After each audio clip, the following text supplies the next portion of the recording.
The time of day when Xcel's electric customers pay most for electricity is going to change. And the question is how much that evening time, often family time, is going to be at the higher rate. Surprisingly, our Marshall Zellinger found out the state, not Xcel, is recommending the higher rate for later into the night.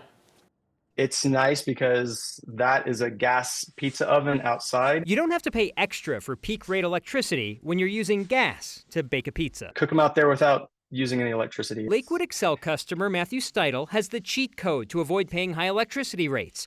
But you can't make a pizza in the patio gas oven every night. The Public Utilities Commission is considering a change to when Xcel charges the most for electricity. Currently, that's 3 to 7 p.m. Xcel wants to expand that to 4 to 9 p.m. in the summer months and 5 to 9 p.m. the rest of the year. But the PUC staff recommends later, either 5 to 10 or 6 to 10 p.m. Moving it back is only worse. If it was just me, I probably could, but it's 3 kids who go to school.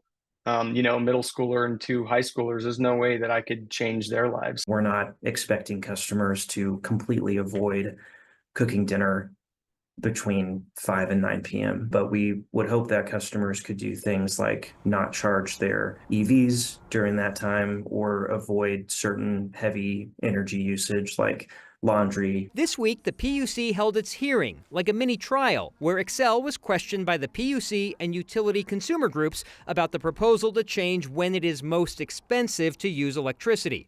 Xcel originally considered proposing expanding peak hours to 10 p.m., but backed off of that after hearing from customers. We've proposed to limit the on-peak window to end at 9 p.m. to make it shorter and to make it not extend, all the way to bedtime. I'm not going to change when I cook for my family, but those other sort of discretionary choices I have, maybe I'll run the dryer a little later at night. PUC Director Rebecca White said the decision that the PUC commissioners will make will be based on keeping customer bills around the same cost, while encouraging a change in usage behavior. Today we have a lot of solar and a lot of wind, and if we can get consumers to just modestly change their power usage to align when the sun is the brightest and the wind is blowing. That's the point.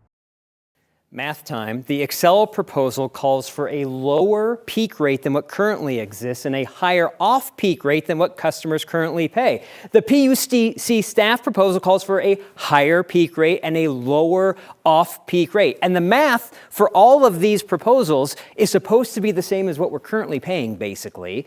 So I don't know how math works like that, but the math supposedly shakes out the same, no matter what the PUC ends up deciding. How do people know if they should play the game or just opt out and pay the flat rate? We've done stories on that, but Xcel told the PUC as part of this hearing that they're working on some sort of app or something in their app that will tell a customer specifically to their home if they're better off on time of use or better off opt out. But I had done a previous story where I think they did a test case and it was 20 some odd cents difference between opt out and time of use. Well, 20 cents. Thank you, Marshall.